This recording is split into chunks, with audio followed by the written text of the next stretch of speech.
For 400 years, people have whispered the same story about her, a countess. Beautiful, untouchable, said to lower herself into a basin of blood to keep her skin young and her face unlined. 650 victims. The worst killer the old world ever produced. Not the worst woman, the worst person who has ever lived. Here's what should keep you up at night about that.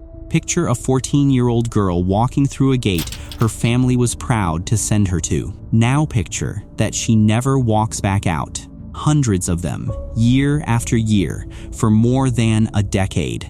And the woman at the center of it, never slowing down, never satisfied, never, even once, full. No ordinary person does that. A killer feeds something, and once it's fed, they stop. For a while. That's the pattern. Elizabeth Bathory broke it. So the question that should be eating at you isn't did she do it? We'll get to what she did, and I won't soften it. The question is, why? What does it take to make a woman do this?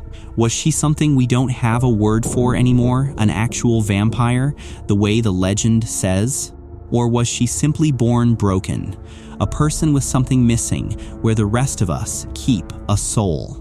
My name is Zoru, and today we are going to peel this story apart, one layer at a time, the blood, the witchcraft, the rituals, the legend, until we reach the truth about what Elizabeth Bathory, the Blood Countess, actually was. And I promise you, it is stranger than the monster. Stay close. Because to understand why she did it, you have to go back to before she did anything at all, to a little girl who was already being built into something the world had no place for. August 1560, she is born into the House of Bathory. And that name meant power. Cardinals, princes of Transylvania. Her own uncle wore the crown of Poland. Other families grew crops. This one grew kings. And they did something to this little girl that almost nobody did to a girl in that century. They taught her everything, to read, to write. Latin, German, mathematics, the movement of the stars, while grown noblemen across Europe signed their names with a clumsy scrawled X, this child could out-argue every man in the room. Hold on to that. A brilliant mind. In a world with nowhere to put it. It is not a small detail. It is the engine of this entire story. And the exact thing the most powerful men in the kingdom will one day need the whole world to forget. So here's the first answer the story offers you. Maybe she was just born wrong, a bad seed in a great house. Except a bad seed doesn't explain what's coming. By every account, this girl wasn't broken. She was gifted, sharper than the men who would later judge her. And the thing they sharpened in her, the mind, the will, the refusal to be told no, is the most uncontrollable thing a woman could possess in that world. They didn't raise a monster. They raised a problem with no master. So at 15, they gave her one. They married her to a man whose family business was pain.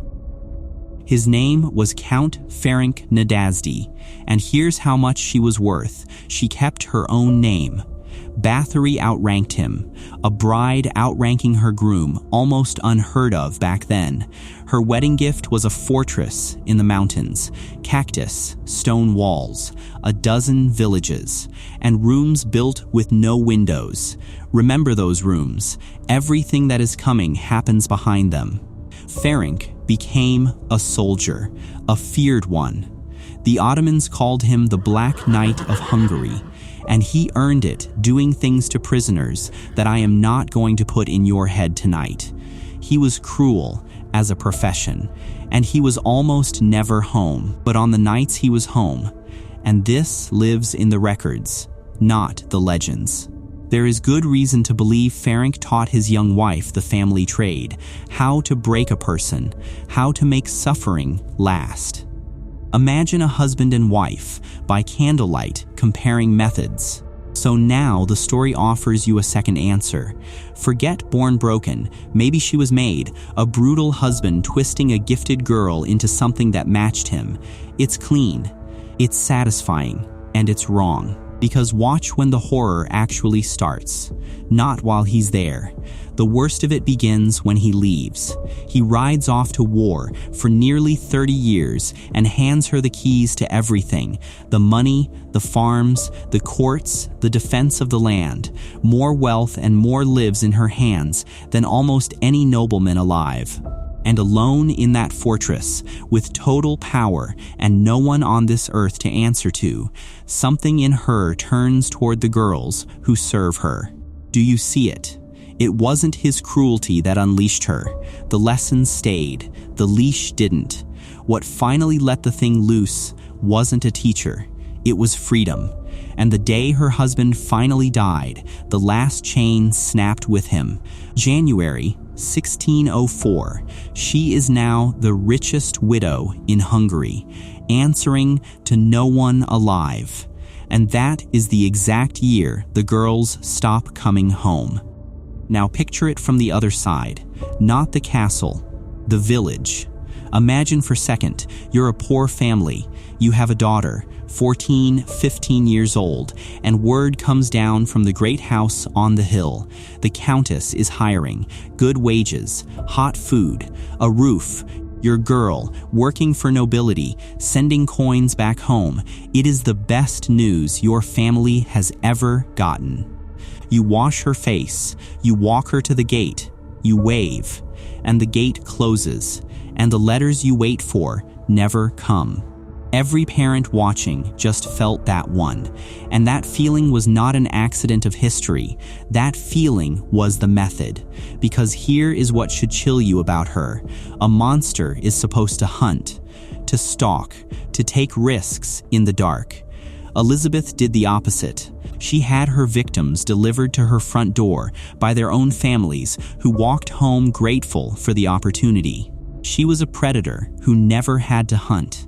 And she could do it for one reason: not cunning, not magic, just a simple, ugly fact about her world, that to the courts of that age, the life of a missing servant girl was worth almost nothing. No one was coming. No one would even ask, and Elizabeth knew that better than anyone alive. She wasn't outsmarting the system was handing her the meals. So what happened to those girls once the gate closed behind them? What the witnesses swore they saw is the key to the next question, the darkest one: whether what was living in that castle was even human at all. A court official named Benedek Deseo stood before the law and swore an oath. Nobody tortured him. He had nothing to gain. And he testified that he watched the Countess kill a girl with his own eyes, slowly, deliberately, in a way he said he could never unsee. The other witnesses described things the court clerks could barely bring themselves to write down. Some girls did not die quickly. Some were let out into the freezing courtyard at night and left there, a statue in the snow that used to be somebody's daughter. And this is where the legend reaches for its scariest answer: that no human being does this. That something inhuman had moved into that castle, a demon wearing a woman's face. Take it seriously for a second, because the cruelty really is that hard to comprehend. But here is what the historians who study these wounds notice. A demon is chaos, rage, thing out of control. And that is not what the evidence shows. The pattern of the wounds, where they were placed, how careful it all was. This wasn't a frenzy. It was method, cold, patient, deliberate, and that rules the demon out. A demon couldn't stop itself. Elizabeth could have stopped any day she wanted. She just didn't want to. Sit with how much worse that is. It wasn't a hunger she couldn't control. It was a choice she kept making, because the suffering itself made her feel something. The pain was the point. That's the part the blood and vampire fairy tale quietly hides. A vain woman chasing youth we can almost forgive, but a brilliant, bored noblewoman who discovered that someone else's pain made her feel alive? That isn't a fairy tale. That's a predator. And predators don't stop. They get bolder. They get help. And the people who helped her, the village swore to anyone who would listen that they were witches. Quick thing before we meet them. If a 400-year-old mystery this strange is the reason you're still here, subscribe. It is genuinely the only way the next story like this one finds you. So we've ruled out born broken. We've ruled out made by her husband. We've ruled out demon. Which leaves the answer the village believed most of all, that Elizabeth Bathory was a witch. Because she did not do this alone, and the people she chose to keep beside her tell you everything about what was happening inside her head. Two names surface again and again in the records. The first, Anna Darvulia. The whole village was certain she was a witch, and for years she was Elizabeth's shadow, her closest companion, her advisor, the one who, the story goes, taught the Countess how to choose her victims and bury the trail behind them. It was Darvulia who set the first rule: only take peasant girls, because nobody comes looking for a peasant. Then Darvulia died, and Elizabeth, aging now and growing terrified of it, went looking for a replacement. She found a farmer's widow named Erdzi Majorova. The legend says these women fed her dark beliefs, that blood and ritual could buy her youth back. Maybe she believed it. Maybe it was just a story she told herself to keep doing what she already wanted to. But strip the legend away and look at what these witches actually gave her, because it wasn't a spell. Darvulia's gift was operational: who to take, how to hide it, a system. They weren't casting spells over a cauldron, they were running a cover-up. The occult was just the story that made industrial murder feel like fate instead of choice.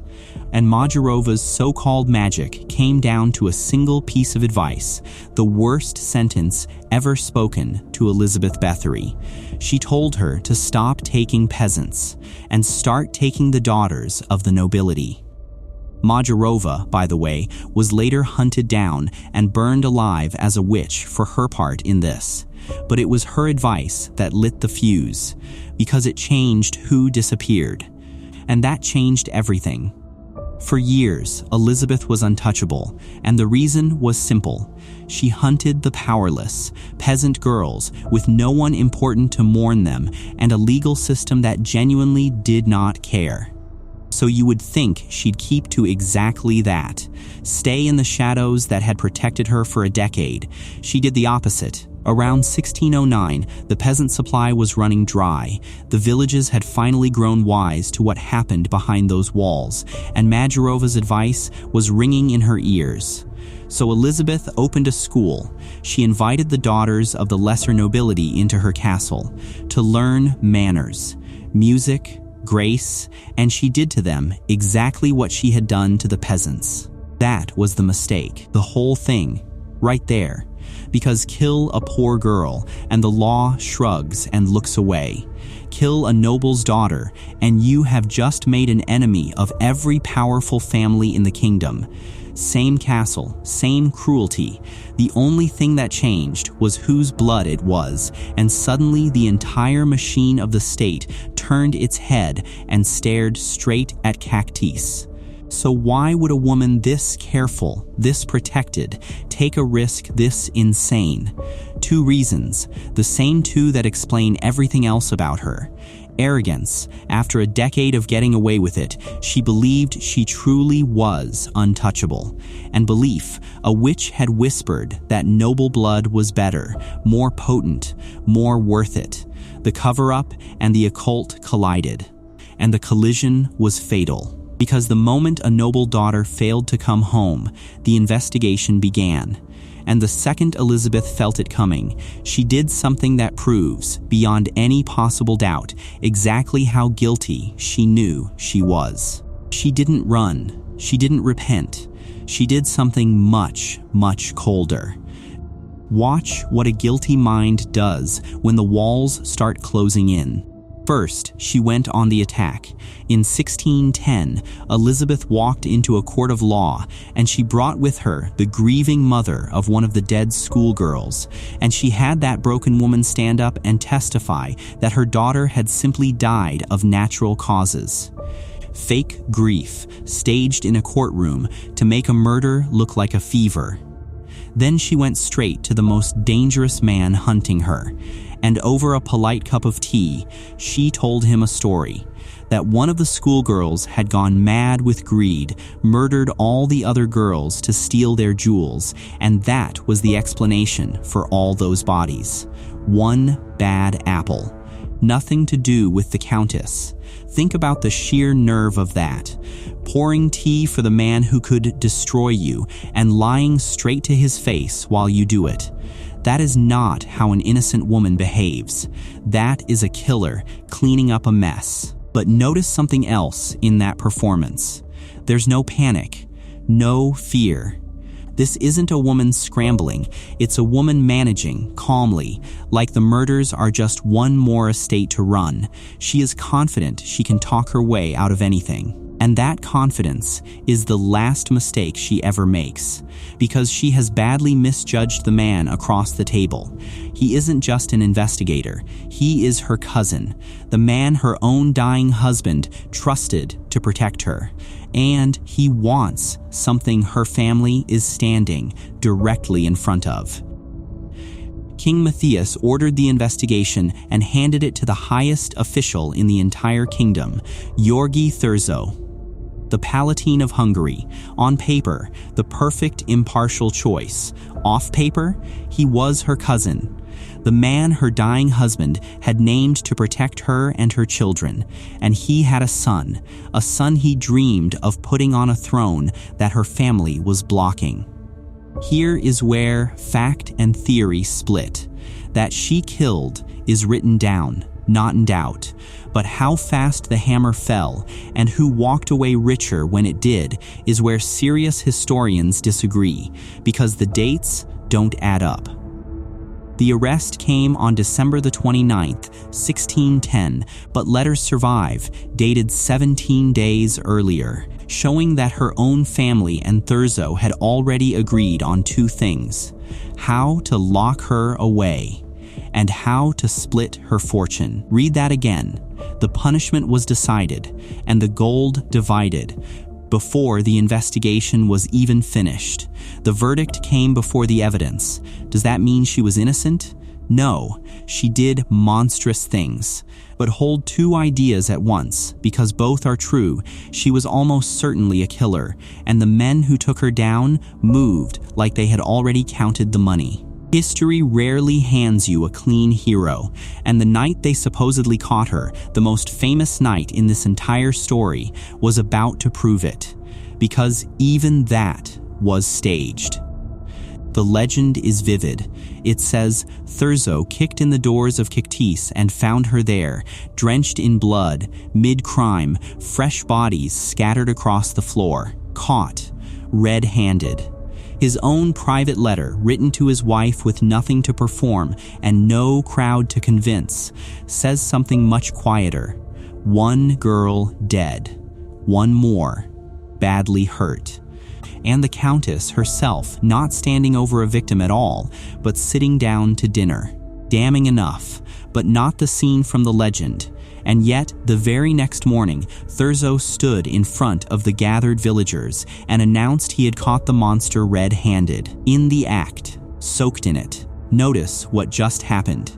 You'd assume the official record would be the careful version and the wild rumor the exaggeration.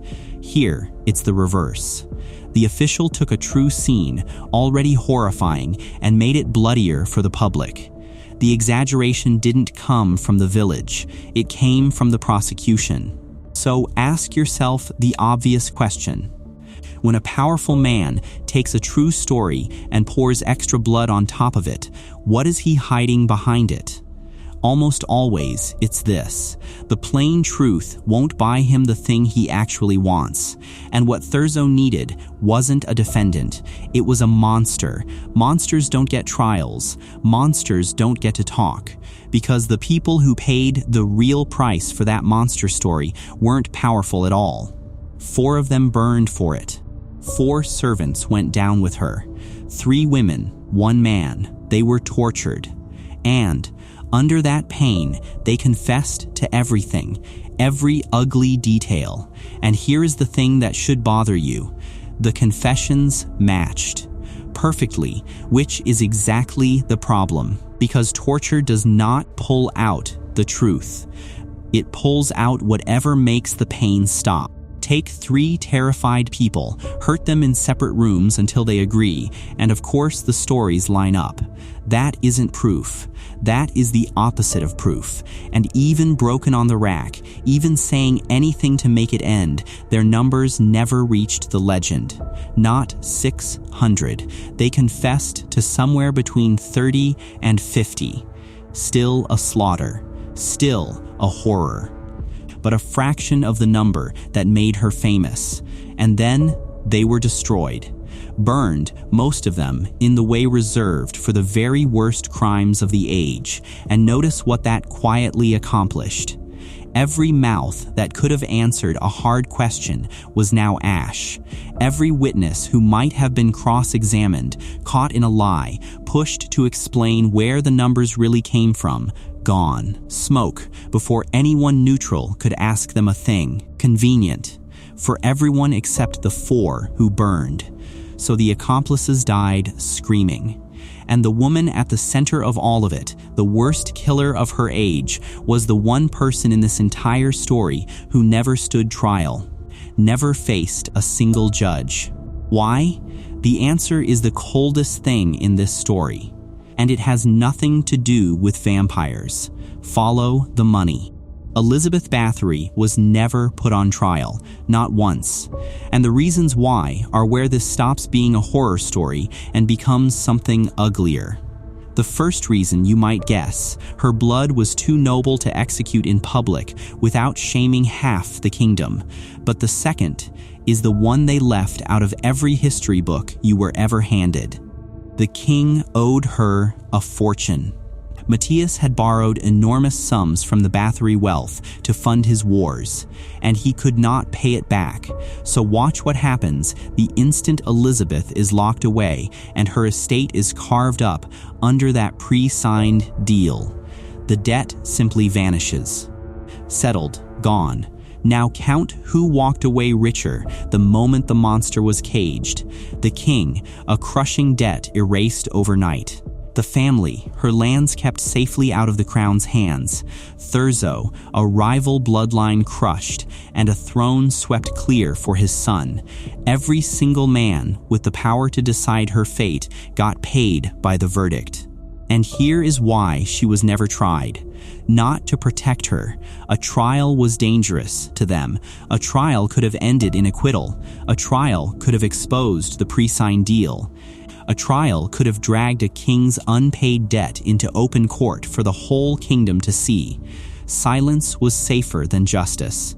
So the monster had to stay a monster, untested, unquestioned, locked away, because a tested monster might just turn back into an inconvenient woman with a claim on a king. Which brings us back to the question we started with: the blood, the basin, the vampire.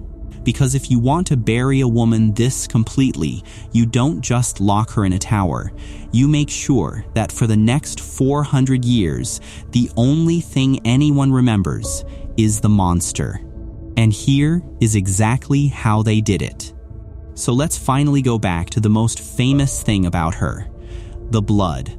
The stone basin, bathing in the blood of virgins to stay young forever. The single image that made Elizabeth Bathory immortal. Here is what I have been holding back from you this entire time. In the hundreds of pages of sworn testimony, 300 witnesses, the officials who were never tortured, the confessions, the formal charges, all of it, the bloodbath appears exactly 0 times, not once. These people described every other horror in sickening detail. They never once mentioned a bath, because it did not happen. So where did it come from? It first appears in writing in 1729, more than 100 years after Elizabeth was already dead. Written by a priest named Tarotsi, who had heard a spooky story from some villagers and dropped it into his book. A Catholic priest inventing the single most memorable detail in the life of a Protestant noblewoman, a full century after she could no longer argue back. And that number, the 650, the number that made her the worst killer who ever lived, it traces back to a claim about a private register she supposedly kept, a book of names, a book that was never produced, never verified, and never found. The witnesses, under torture, said 30 to 50. The legend multiplied it by more than 10, from a book no human being has ever actually seen. The vampire was invented. The number was inflated. The monster was manufactured. So now pick up the thread I told you to hold at the very beginning. The little girl with the brilliant mind, the one taught to read in a world that didn't read. Because here is what modern researchers, going back through the same documents with fresh eyes, now quietly suspect. Those noble schoolgirls, the ones she brought into her castle. There is reason to believe Elizabeth wasn't only killing them. She may have been teaching them, teaching young women to read, to write. Some historians think she may even have kept a printing press inside those walls. I want to be careful here because I promised you honesty. We cannot prove that. It is a theory, not a verdict. But hold both halves of her in your head at once, because this is the thing that makes Elizabeth Bathory one of the strangest people who ever lived. The same woman. The same castle. With one hand, she may have been a killer of girls, and with the other, she may have been handing girls the single most dangerous weapon a woman could hold in that century, the ability to read, to think, to say no. A murderer and a teacher of women, in an age that would burn you at the stake for either one, and suddenly you understand why they needed her turned into a vampire. A monster who bathes in blood you can dismiss with a shudder and a horror poster. A brilliant, dangerous, contradictory woman, one who threatened the order of an entire world you have to reckon with. So, they chose the monster. It was simpler, and the rest of her story got simpler too. No execution, no trial. They sealed her inside her own castle. The dramatic version says she was bricked alive into a single windowless room with nothing but a narrow slot for food. The quieter records, including the priests who visited her near the end, suggest something less theatrical, that she still moved through the castle, still saw her daughters. A cage, yes, but a comfortable one, of her own making. She lived almost 4 more years in there. And on the 21st of August, 1614, a guard heard her complain that her hands felt cold. He told her it was nothing. The next morning, she was dead on the floor. 54 years old, no confession, no last words, no cause of death ever written down. They buried her in the local church until the villagers rose up in fury at having the Tigress of Cachtice resting in their ground. So her body was moved to the Bathory family crypt, and then, somewhere across 400 years, it was lost. To this day, no one alive knows where Elizabeth Bathory actually lies. I opened with a question I cannot fully close, and after everything, here is the honest answer. She was none of the things the legend offered you, and every one of those answers was easier than the truth. So she is 2 things at once: a genuine predator who hunted the helpless because the world let her, and a useful monster, manufactured and inflated by men who got rich the moment she was caged. She was both. And that is so much worse than being either one. But here is the part I want you to carry out of this video. For 400 years, the world has been terrified of the wrong thing. Not the blood, not the basin. The scariest thing inside that castle was never the legend. It may have been the books. Because a monster you can burn at the stake and forget. A woman who teaches other women to read, to think, to refuse, that kind of woman you have to answer to forever. So they gave the world a vampire. And it worked. For 4 centuries it worked. And the real girls, the ones walked through that gate by the promise of bread and a better life, they got nothing. No statue. No names most of us could even say out loud. No stone basin to make them famous. Just unmarked ground and a number no one can agree on.